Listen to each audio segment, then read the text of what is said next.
Today, I gave my 10-year-old cousin sister a rather unappealing suggestion. I proposed, in the future, you should aim to be a witch, the greatest witch this world has ever seen. Perplexed and astonished, she replied, "Why? Witches are evil. They kill and torture men and wreak havoc on everything they touch. Didn't you hear our grandma's story?" "Yeah, witches are evil. I'll beat them if I see one," her little brother said.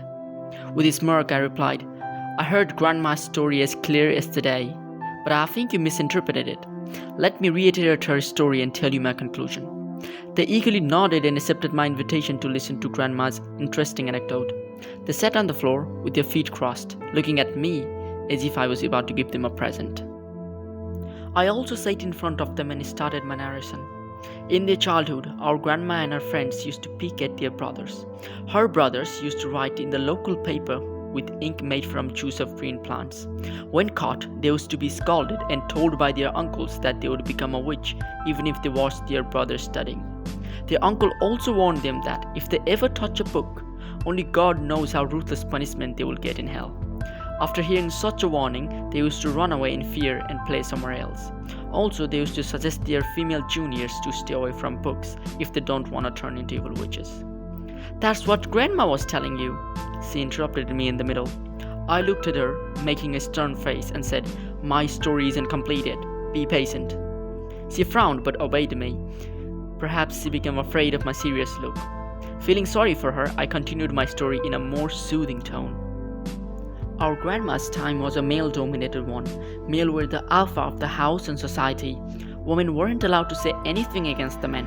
They weren't allowed to do the work that men used to do, like fixing the roof, taking out hay from high haystacks, using spades, scrape or axe, earning money, and so on.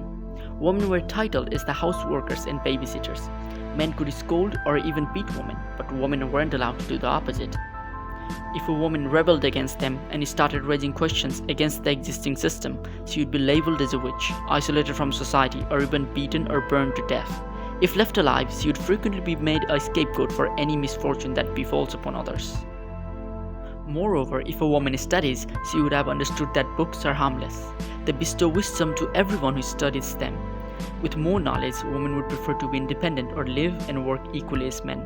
But such a woman was seen as a threat to the male-dominant society, so men used all the tricks of their gaslighting book against this woman, like labeling her a witch, isolating her from other women, and brainwashing everyone into hating her.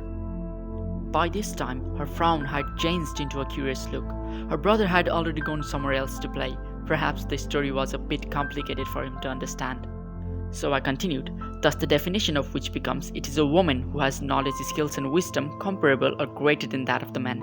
She raises her voice against the atrocity and violence. She demands that women should get the opportunity to work like men, and in certain circumstances, men should do the task of women. She believes physically, men and women are different, but socially, they are capable of holding the same status, prestige and position." Her curiosity wasn't dim yet, so at last I asked her, "Do you wish to be such a woman?" With glittering eyes, she replied, "Yes, brother, I will be just like that." She then went to her peers to share this newfound knowledge.